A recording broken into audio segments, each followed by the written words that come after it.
अच्छा, अब मुझे सबसे पहले तो ये बताओ, मैंने आप लोगों को कोई होमवर्क दिया था या नहीं दिया था? और अगर मैंने होमवर्क दिया था तो क्या वो होमवर्क आप लोगों का कंप्लीट है? ठीक है, सबसे पहले तो मुझे ये बता दो कि मैंने अगर आप लोगों को कोई होमवर्क दिया था तो वो होमवर्क आप लोगों का कंप्लीट है या होमवर्क कंप्लीट नहीं है। मैंने मेरे ख्याल में आप लोगों को कुछ काम दिया था कि भाई ये सारा काम आप कर कर आना। क्या दिया था होमवर्क में? मुझे ज़रा रिमाइंड करवाना।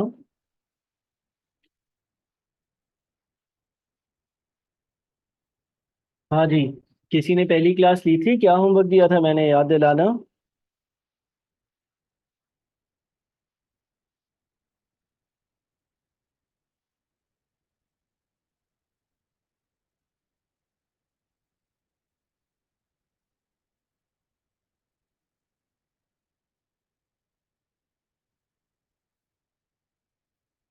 हाँ जी। अच्छा, मैंने फाइनेंशियल मैथ्स और रेलेवेंट कॉस्टिंग डिस्कस करने के लिए दिया था ना? सही सही सही सही सही। तो मुझे उस हवाले से बताओ भाई, कंप्लीट है सबका? कंप्लीट है। मैंने आप लोगों को जो होमवर्क दिया था वो कंप्लीट है या कंप्लीट नहीं है? ये बता दो बस, सबसे पहले तो। ठीक है, पहली बात मुझे ये बता दो कि होमवर्क जो मैंने दिया था वो होमवर्क आप लोगों का कंप्लीट है या होमवर्क कंप्लीट नहीं है? जल्दी से बता दो।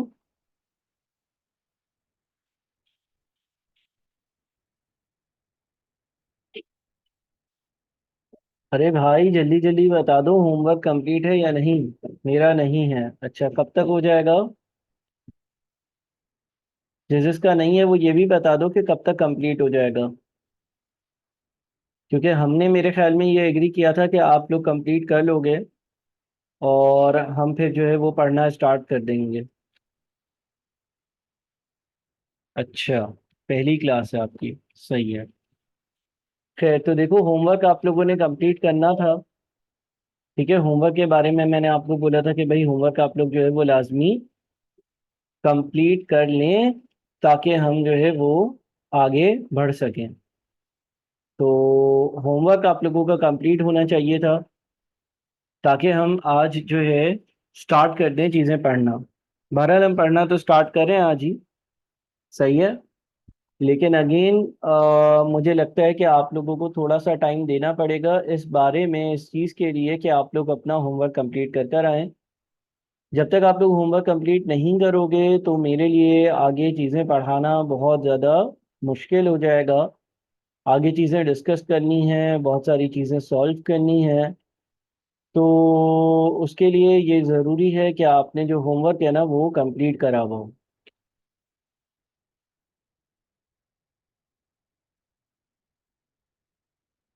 ठीक है।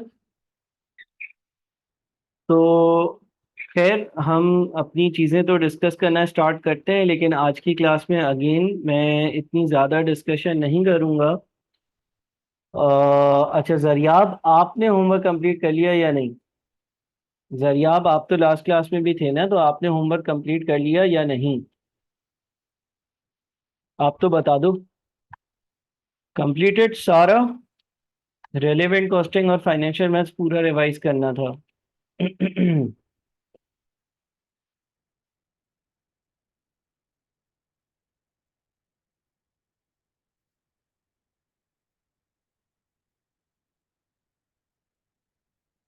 ठीक है, सारा रिवाइज करना था, सब कंप्लीटेड है।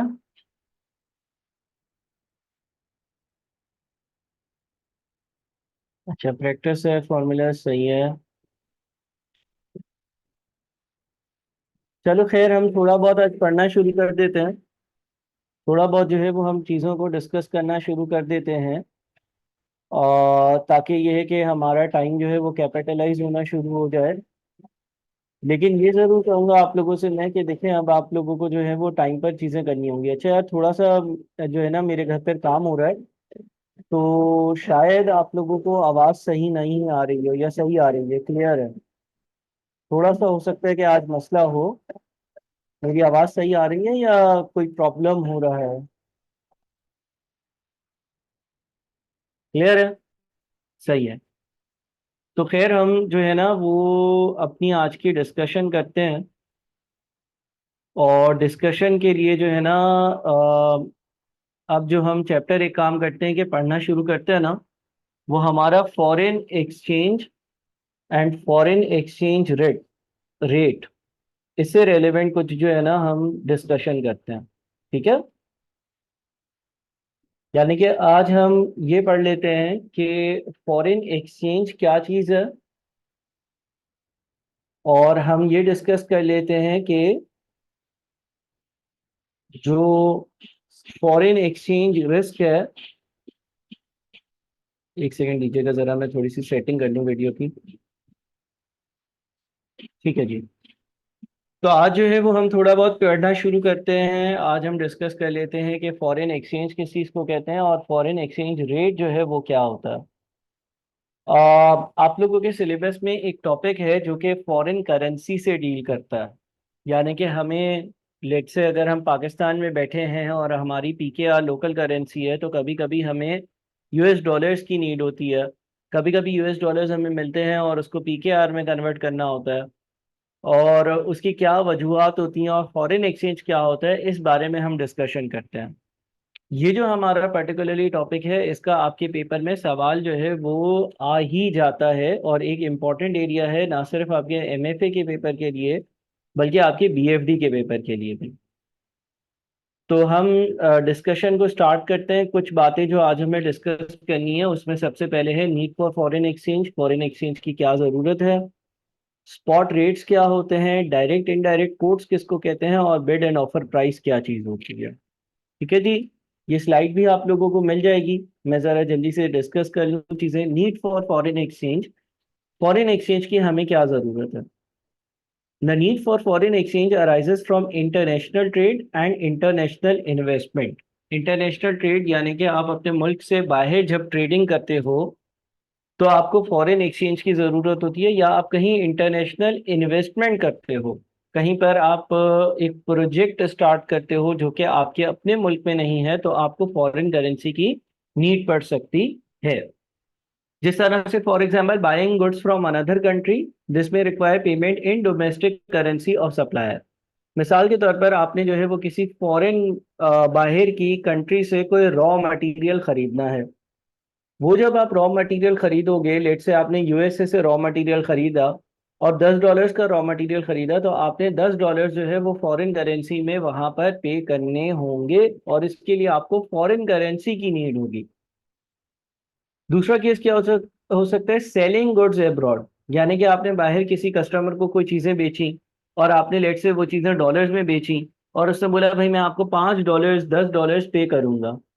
अब जब वो मुझे 5 या 10 डॉलर्स पे करेगा, तो मुझे यहाँ पर पाकिस्तान में डॉलर्स को रुपीज़ में कन्वर्ट करवाना होगा अगर मैं उसको इस्तेमाल करना चाहता हूँ। तो लिखा हुआ है when the customer pays in the foreign currency, the company might sell the currency received in exchange for its own domestic currency.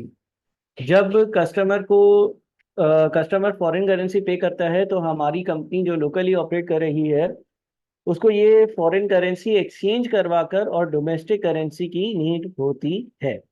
यह इन्वेस्टिंग इन प्रोजेक्ट्स अब्रॉड, कभी कभी हमें बाहर किसी अपने मुल्क से बाहर वाले किसी प्रोजेक्ट में कहीं पर इन्वेस्टमेंट करनी होती है, और उसके लिए हमें हो सकता है कि फंड्स की नीड हो।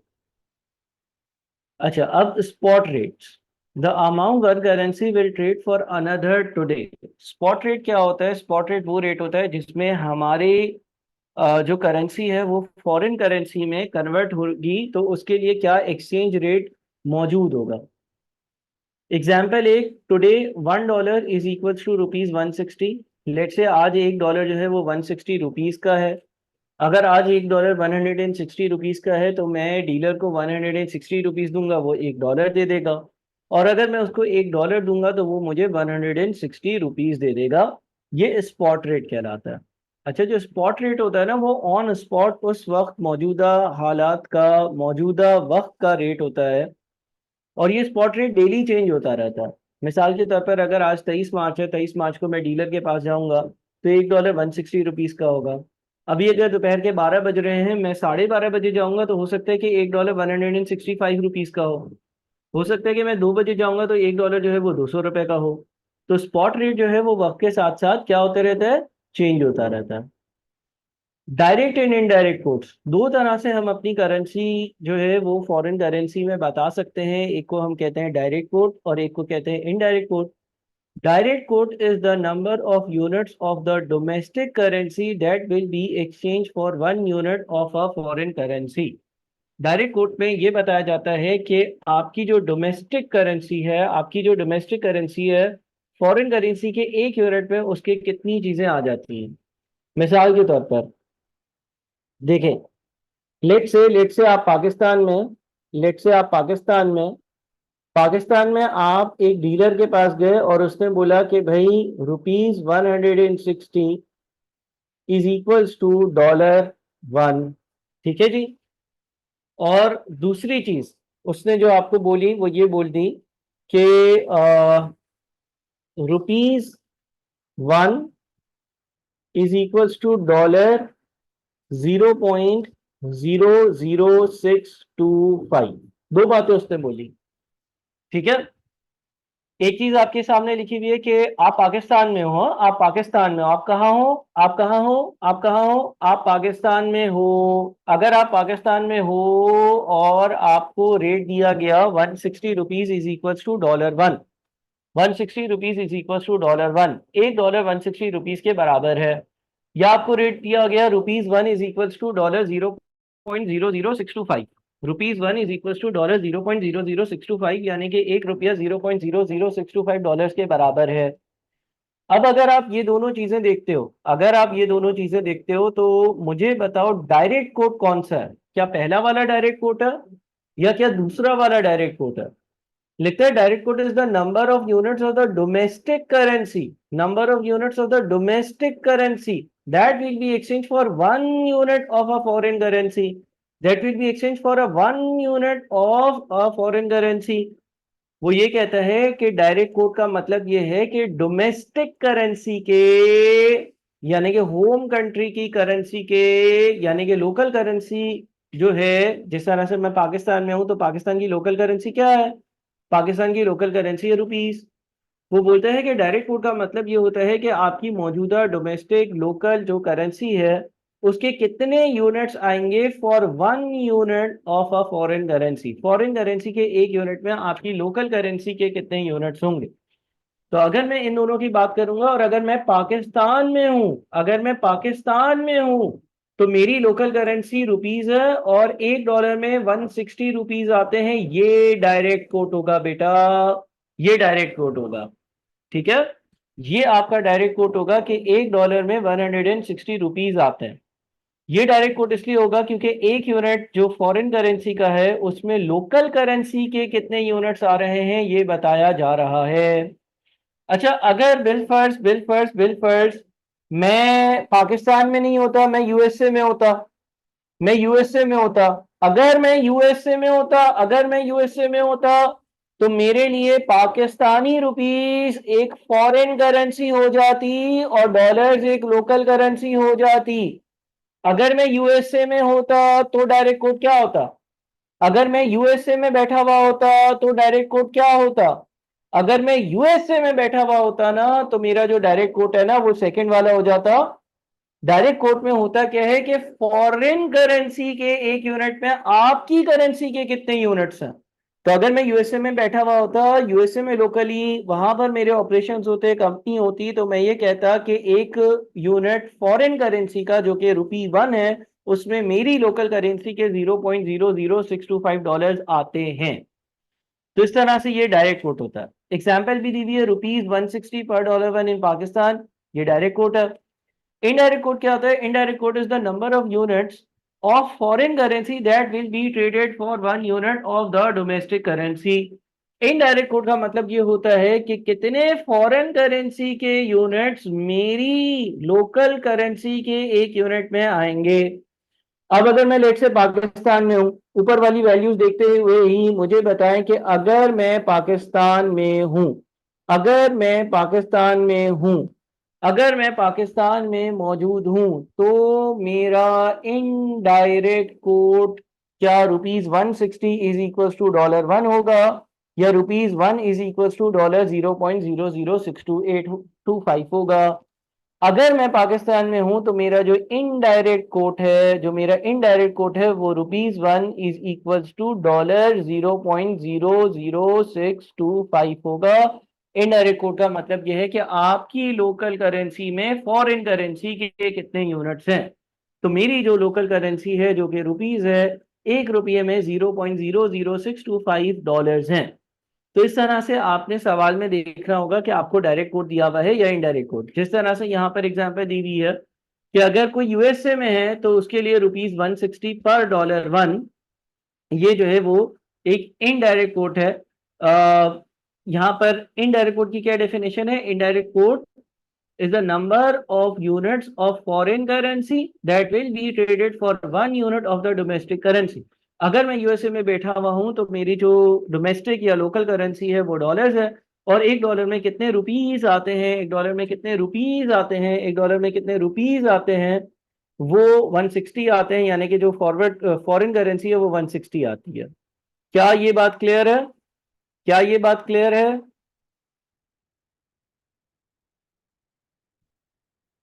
ठीक है जी।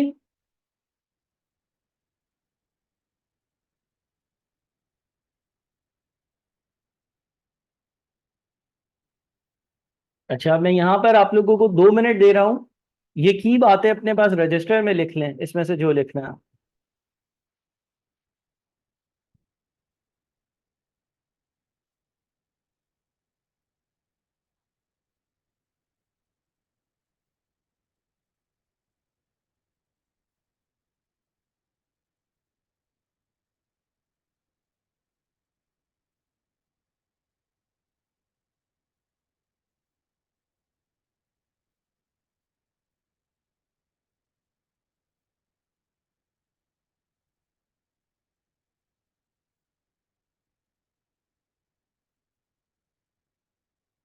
चलें जी, जल्दी जल्दी।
डन है?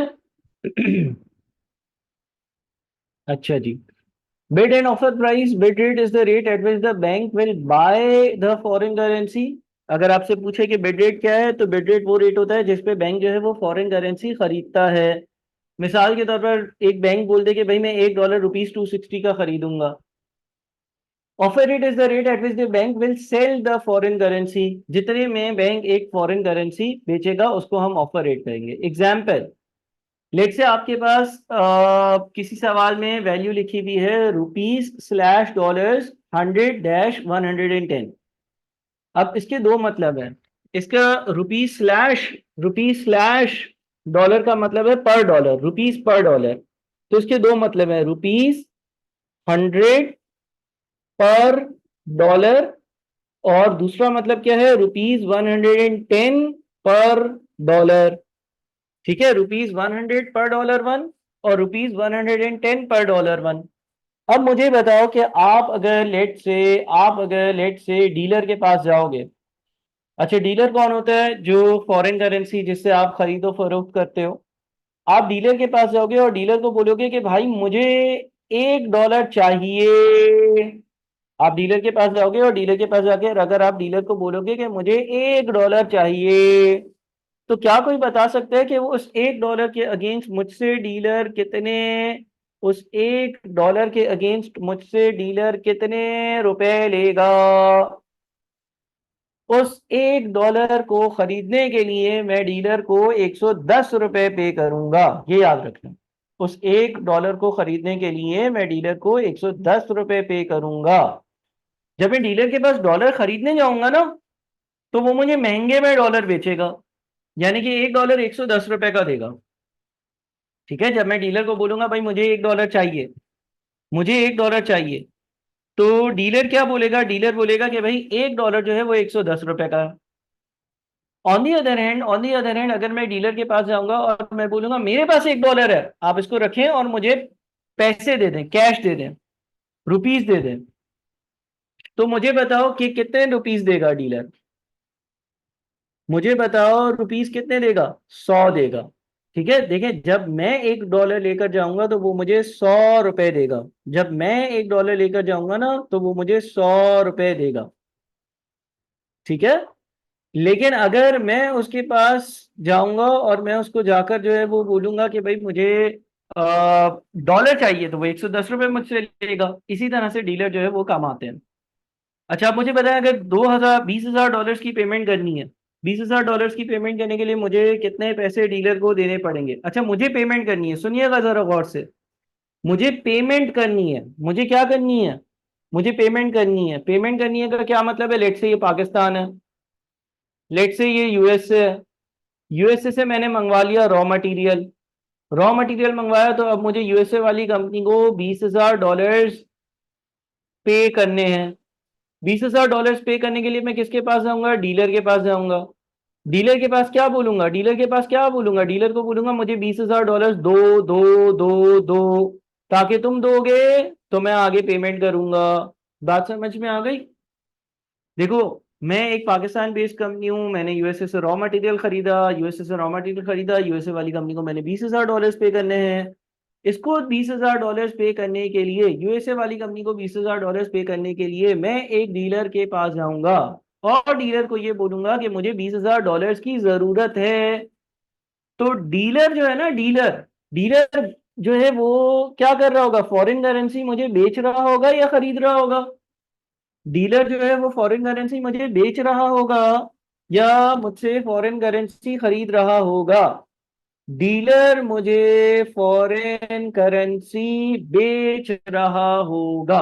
डीलर मुझे फॉरेन करेंसी बेच रहा होगा, मैं फॉरेन करेंसी उससे खरीद रहा हूँ जिससे मैं आगे पेमेंट करूंगा, तो 110 का रेट अप्लाई होगा। और 20,000 को अगर हम 110 से मल्टीप्लाई करते हैं तो 2.2 मिलियन मुझे पे करने होंगे। क्या ये बात समझ आती है? क्या ये बात समझ में आती है? ठीक है जी, क्या ये बात क्लियर है? सही है। अच्छा, ऑन द अदर हैंड अगर इस तरह से हो कि मैंने $20,000 रिसीव करे। अब मैंने $20,000 रिसीव करे, एक यूएसए में कंपनी है, एक कंपनी कहाँ है? एक कंपनी यूएसए में है, एक कंपनी कहाँ है? एक कंपनी मैं पाकिस्तान में हूँ। मैंने किसी कस्टमर को फिनिश गुड्स बेचे, उसने मुझे $20,000 दिए। $20,000 मेरे किसी काम के नहीं है, मुझे पीकेआर चाहिए, तो मैं जाऊंगा किसके पास? मैं जाऊंगा डीलर के पास। डीलर को जाकर $20,000 दूंगा, तो डीलर क्या करेगा? डीलर जो है वो फॉरेन करेंसी खरीदेगा या बेचेगा? डीलर क्या करेगा? फॉरेन करेंसी खरीद रहा है या बेच रहा है? डीलर इस बार फॉरेन करेंसी परचेज कर रहा है और मुझे उसके बदले रुपीस दे रहा है, और वो $100 के हिसाब से मुझे 2 मिलियन रुपए देगा। क्लियर है? ठीक है जी। तो ये कुछ इनिशियल बातें हमारी हो गई कि किस तरह से फॉरेन करेंसी एक्सचेंज होती है, और किस तरह से क्यों हमें फॉरेन करेंसी चाहिए होती है। कभी हमें पेमेंट के लिए चाहिए होती है, कभी हमें कहीं से रिसीव होती है और उसके जरिए हमें उसको एक्सचेंज करवाना होता है अपनी लोकल करेंसी में। यहां तक किसी का कोई सवाल है तो पहले बता दें।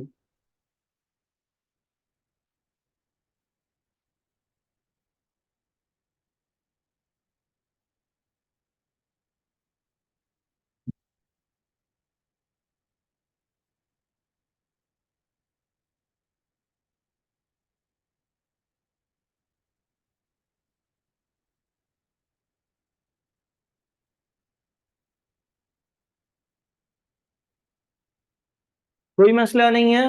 पक्का।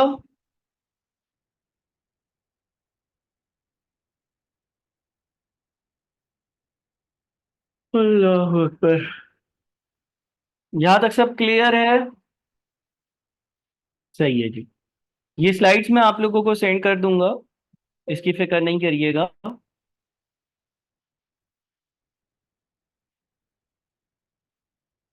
अच्छा जी। अब कुछ इसी से मिलता जुलता काम करते हैं।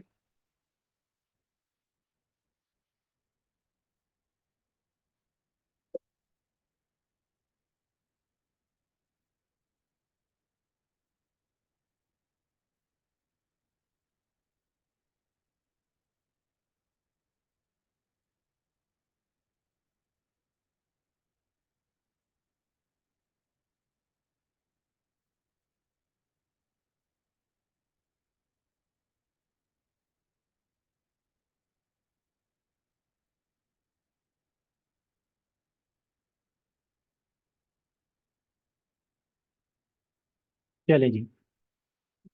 आप लोगों के पास कुछ चीजें लिखी भी आ रही हैं, करेक्ट। अच्छा, पहले तो आप एक काम करें, मैं आप लोगों को 5-7 मिनट देता हूँ, इसको आप कॉपी कर लें। आवाज आ रही है मेरी। ये जो मैंने ब्लू कलर से डेटा हाईलाइट किया है ना, ये जो ब्लू कलर से डेटा हाईलाइट किया है, ये ब्लू कलर से हाईलाइट किया हुआ डेटा अपने रजिस्टर में कॉपी कर लें। 5 मिनट देता हूँ।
हाँ जी, कर लिए कॉपी।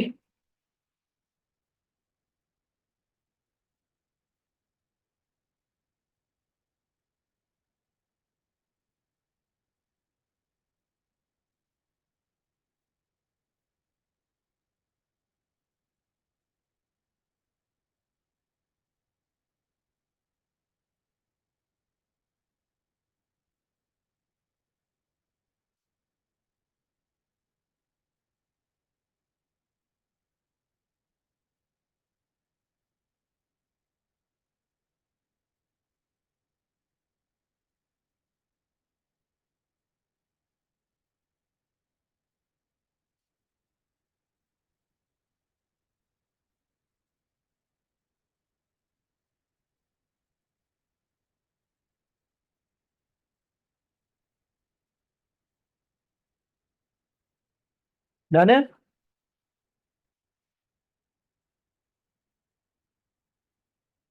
चलो जी, देखते हैं क्या है। देखो यहाँ पर इस एग्जाम्पल में हमें जो है ना, डायरेक्ट और इनडायरेक्ट कोड को समझना है। ठीक है। और उसकी कुछ प्रैक्टिस करनी है।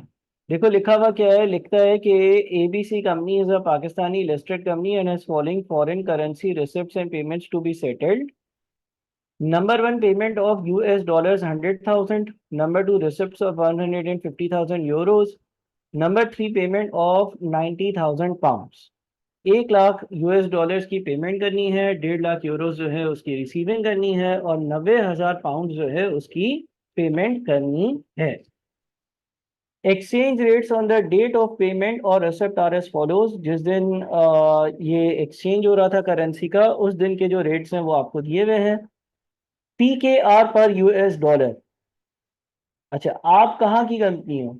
हमारी कंपनी कहाँ है? हमारी कंपनी पाकिस्तानी लिस्टेड कंपनी है। हमारी कंपनी क्या है? हमारी कंपनी पाकिस्तानी लिस्टेड कंपनी है। पाकिस्तानी लिस्टेड कंपनी के लिए लोकल करेंसी क्या है? पाकिस्तानी लिस्टेड कंपनी के लिए लोकल करेंसी क्या है? पाकिस्तानी लिस्टेड कंपनी के लिए local currency P K are है। पहले वाले में बोल रहा है पी के आर पर यूएस डॉलर। यानी कि ये जो रेट दिया हुआ है ना आपको, ये जो रेट दिया हुआ है 170 180 का, ये 170 180 क्या है? पी के आर है। 170 पी के आर फी डॉलर, 180 पी के आर फी dollar. This is a direct quote. In a direct quote, units of local currency are express in terms of 1 unit of foreign currency. ये एक direct quote है क्योंकि इसमें आपको ये बताया गया है कि आपकी लोकल करेंसी के कितने यूनिट्स फॉरेन करेंसी के 1 यूनिट में शामिल हैं। फिर आपको दिया हुआ euros per PKR. This is an indirect quote. In an indirect quote, units of foreign currency are expressed in terms of 1 unit of local currency. ये 0.4505 यूरोस 1 रुपये में है, या 0.4525 यूरोस 1 रुपये में है। तो यहां पर ये इनडायरेक्ट कोड इसलिए है क्योंकि अब यहां पर पी के आर वन बन गया। अच्छा, फिर लिखा हुआ है पी के आर पर यूरो, पी के आर पर pound. This is a direct code. ये एक डायरेक्ट कोड है 205 208 का, इसलिए क्योंकि यहां पर ये लिखा गया है कि 205 रुपए हैं 1 पाउंड में, या 208 रुपए हैं 1 पाउंड। ठीक है जी। अच्छा, बाइंग रेट क्या होता है, सेलिंग रेट क्या होता है? हमेशा ये याद रखिएगा कि बाइंग या सेलिंग का लफ्ज, बाइंग का लफ्ज या सेलिंग का लफ्ज, बाइंग का लफ्ज या सेलिंग का लफ्ज डीलर की तरफ से होता है। बाइंग का मतलब है डीलर कितने में खरीदेगा, सेलिंग का मतलब है डीलर कितने में बेचेगा। ठीक है। और लिखा हुआ क्या है, at what rate dealer will buy a currency. Buying rate का मतलब होता है कि किस रेट पर एक डीलर जो है वो करेंसी खरीदेगा। सेलिंग रेट का मतलब होता है at what rate a dealer will sell a currency. और रूल एक है, dealer will always take advantage. अब इस पूरे को एक बार पहले तो आगे बढ़ने से पहले मुकम्मल तौर पर दोबारा अच्छे से रीड करें कि सिनेरियो आपको क्या दिया हुआ है। उस सिनेरियो में 3 केसेस हैं, वो तीनों हम करेंगे। लेकिन पहले मैं आपसे रिक्वेस्ट करूंगा कि आप इसको बहुत ही अच्छे से दोबारा रीड करें, फिर हम आगे बढ़ते हैं। रीड करें इसको जरा। मैं बस 1 मिनट में आया।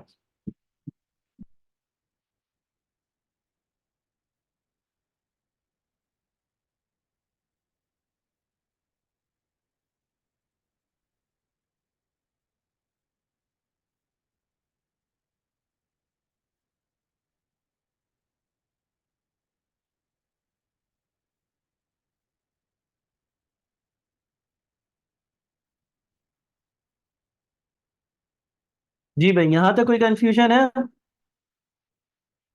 हाँ जी, यहाँ तक कोई कंफ्यूजन है? सारी चीजें क्लियर?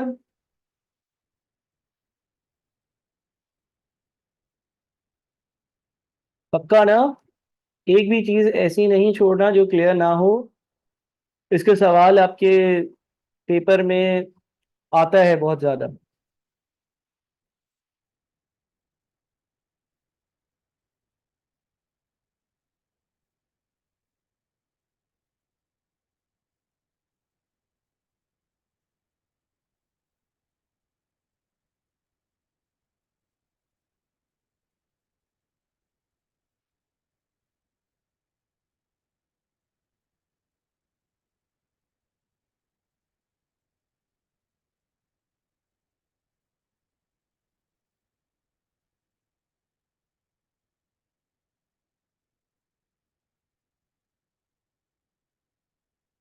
चलिए जी, आगे चलते हैं। अच्छा, case number one. Case number one जनाब क्या था? केस नंबर वन ये था कि आपने पेमेंट करनी थी, $1 लाख की पेमेंट करनी है। अब अगर आपकी कंपनी ने किसी को $1 लाख की पेमेंट करनी है, तो पहला स्टेप क्या होगा? आप डीलर के पास जाओगे, उससे 1 लाख खरीदोगे, और फिर आपने जिसको पेमेंट करनी है उसको पेमेंट कर दोगे। ठीक है? वापस से बोलता हूं, आपने किसी को, आप पाकिस्तानी कंपनी हो, आपने यूएसए में किसी कंपनी को $1 लाख की पेमेंट करनी है। $1 लाख पे करने हैं, $1 लाख देने हैं। तो पहले आप डीलर के पास जाकर उससे $1 लाख खरीदोगे, और जब आप वो $1 लाख खरीदोगे, फिर आप आगे जाकर पेमेंट कर सकते हो। अच्छा, अब इसमें क्या है देखें, आपको पहले दो रेट दिए हुए थे, 170-180। तो एक रेट दिया हुआ था पीकेआर 170 पर $1। और दूसरा रेट दिया हुआ था पीकेआर 180 पर $1। अच्छा, अब पीकेआर 170 पर $1 क्या है? Dealer $22 at PKR 170। देखिए, जब आप डीलर को $1 देंगे ना, डीलर को $1 देंगे, तो वो बोलेगा ये लो ₹170। वो 180 नहीं देगा। Dealer will always take advantage, dealer will always take advantage. जब आप उसको $1 दोगे, तो वो आपको कम वाले पैसे देगा, जो कि 170 है। लेकिन अगर आप उसको बोलोगे मुझे $1 आपसे खरीदना है, तो बोलेगा लाओ ₹180। तो PKR 180 $1, dealer sells at PKR 180, dealer बेचेगा ₹180 में। As we have to make payment, we will go to dealer and buy dollars. The dealer will therefore sell dollars. Hence, applicable rate is PKR 180 per $1। यानी कि हमें 18 million रुपयों की जरूरत होगी ये पेमेंट करने के लिए। बताएं जी, क्लियर है? आराम से देखें, आराम से देखें, आराम से देखें, कोई जल्दी नहीं, कोई जल्दी नहीं, कोई जल्दी नहीं।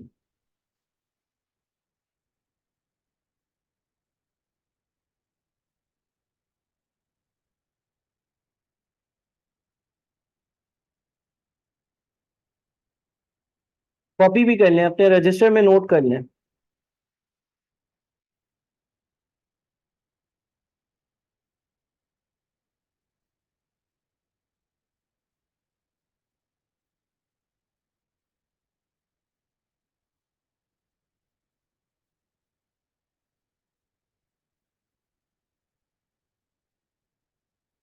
सबने कर लिया कॉपी?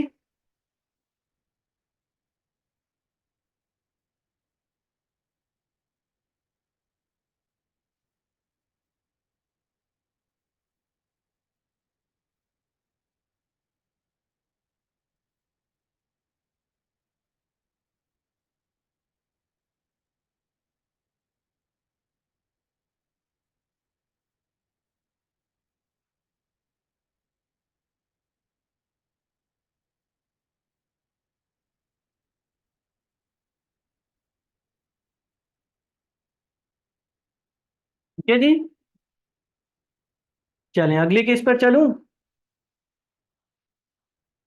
अच्छा जी, केस नंबर टू किया था, रिसिप्ट ऑफ यूरोज 150,000। मुझे बाहर से 1.5 लाख रिसीव हो रहे हैं। मैंने किसी कस्टमर को चीजें बेची, यूरोज रिसीव है। यूरोज रिसीव होंगे, मैं यूरोज लेकर जाऊंगा डीलर के पास, और डीलर को बोलूंगा ये रखो यूरोज, और इसके अगेंस्ट मुझे पीकेआर दो। ठीक है। केस नंबर 2 में मैं डीलर के पास जाऊंगा, डीलर को बोलूंगा ये रखो यूरोज और मुझे इसके अगेंस्ट पीकेआर दो, तो वो मुझे पीकेआर देगा, मेरी लोकल करेंसी देगा। अच्छा, अब इस केस में क्या होगा, इस केस में अगेन मेरे पास दो रेट्स लिखे हुए हैं, लेकिन ये इनडायरेक्ट कोट है।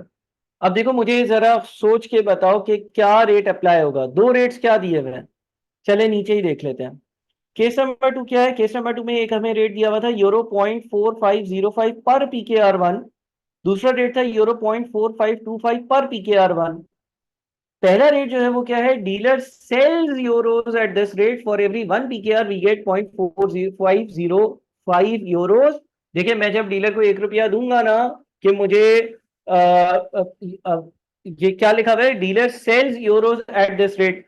मैं अगर डीलर को 1 रुपया दूंगा, अगेन डीलर हमेशा अपना एडवांटेज सोचेगा, इस तरह से चीजें याद रखो। तो डीलर मुझे कम यूरोज देगा, यानी कि 0.4505। लेकिन अगर मैं डीलर के पास यूरोज लेकर जाऊंगा, अगर मैं डीलर के पास यूरोज लेकर जाऊंगा कि ये लो यूरोज, ये लो यूरोज मुझे पीकेआर दो, तो वो बोलेगा कि हर एक पीकेआर के लिए आप मुझे 0.4525 यूरोज दें। लिहाजा as we are receiving euros, we will go to dealer and sell euros. The dealer will therefore buy euros. Hence applicable rate will be 0.4525, और मुझे 150,000 डिवाइडेड बाई 0.4525 यानी कि 331,492 के आर मिलेंगे। जो एप्लीकेबल रेट होगा वो ये वाला होगा। ये रेट इसलिए होगा क्योंकि वो हर एक पी के आर के लिए, हर एक पी के आर के लिए ज्यादा यूरोज मुझसे मांगेगा। वो बोलेगा कि तुम्हें एक पी के आर चाहिए, तुम 0.4525 यूरोज दोगे, 0.4505 नहीं दोगे।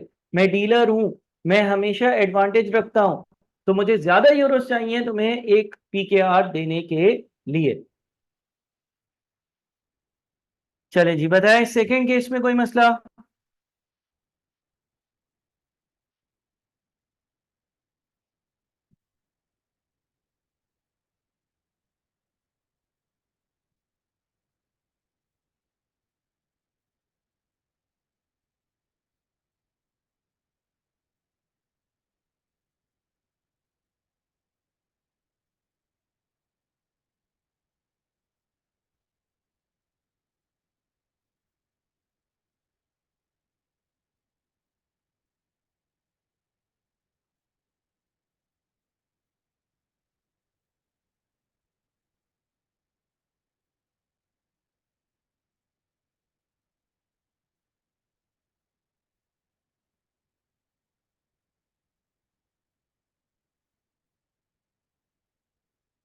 सही है।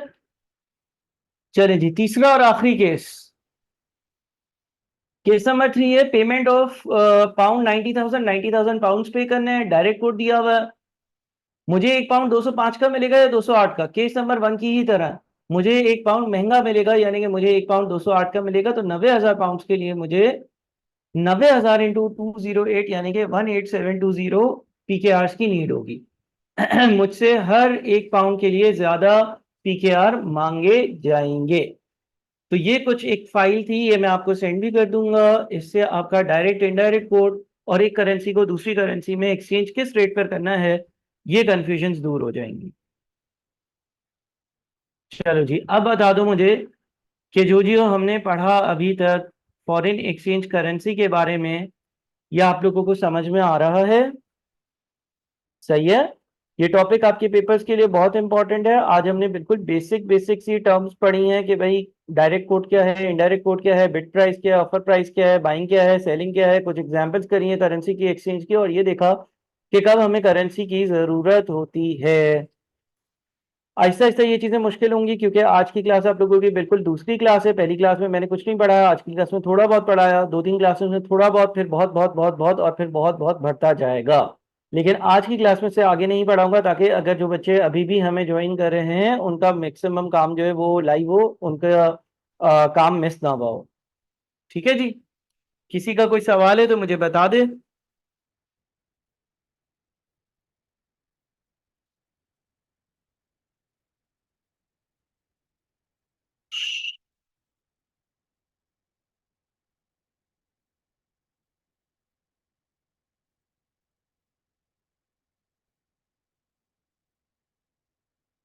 चेंज करने के लिए हमें नहीं, डायरेक्ट रेट भी अप्लाई हो सकता है, इनडायरेक्ट रेट भी अप्लाई हो सकता है, दोनों हो सकते हैं। ठीक है। चलें, आप लोग यहाँ तक की चीजें अच्छे से पक्का करें, रिवाइज करें और काइंडली अपना होमवर्क कंप्लीट कर लें। मैं क्या करूंगा कि आप लोगों को होमवर्क में अलग चैप्टर के लेक्चर्स देता जाऊंगा और लाइव में मैं आप लोगों को अलग चैप्टर्स पढ़ाता रहूंगा। चार पांच चैप्टर्स ऐसे हैं जो आपके सवाल जरूर आते हैं। चार चैप्टर्स ऐसे लिख लें आप अपने पास। एक बजटिंग का हो गया, इन्वेस्टमेंट अप्रेजल हो गया, वैक हो गया, वर्किंग कैपिटल हो गया, और ये एक्सचेंज रिस्क मैनेजमेंट। पांच चैप्टर्स, पांच चैप्टर्स कौन से? वर्किंग कैपिटल मैनेजमेंट, फिर ये रिस्क मैनेजमेंट वाला एरिया, वैक का एरिया, इन्वेस्टमेंट अप्रेजल और बजटिंग। ये पांच चैप्टर्स अगर आपने कर लिए तो आपके पेपर के 60 मार्क्स, 70 मार्क्स इधर से ही आते हैं।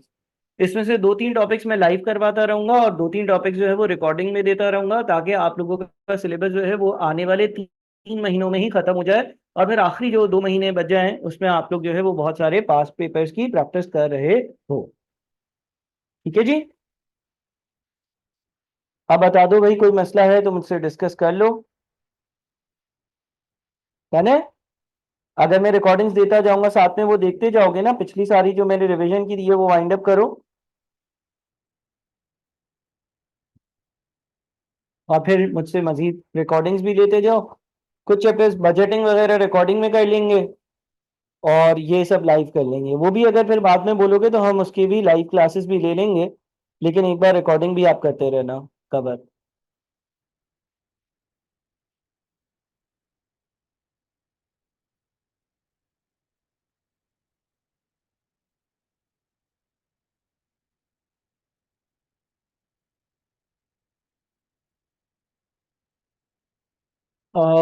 यार मैंने किसी को क्लास रिप्रेजेंटेटिव वगैरह बनाया था, क्योंकि मुझे याद, कोई शेयर कर सकता है, कोई क्लास रिप्रेजेंटेटिव बन सकता है? तो जरा हारिस को बोल दो क्लास रिप्रेजेंटेटिव बन जाओ।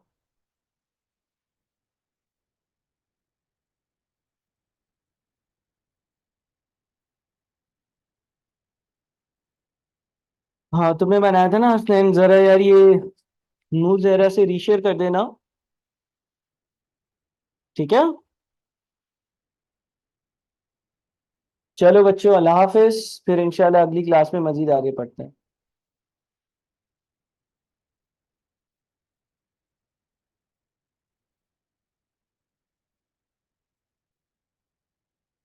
चलो जी, अल्लाह हाफिज।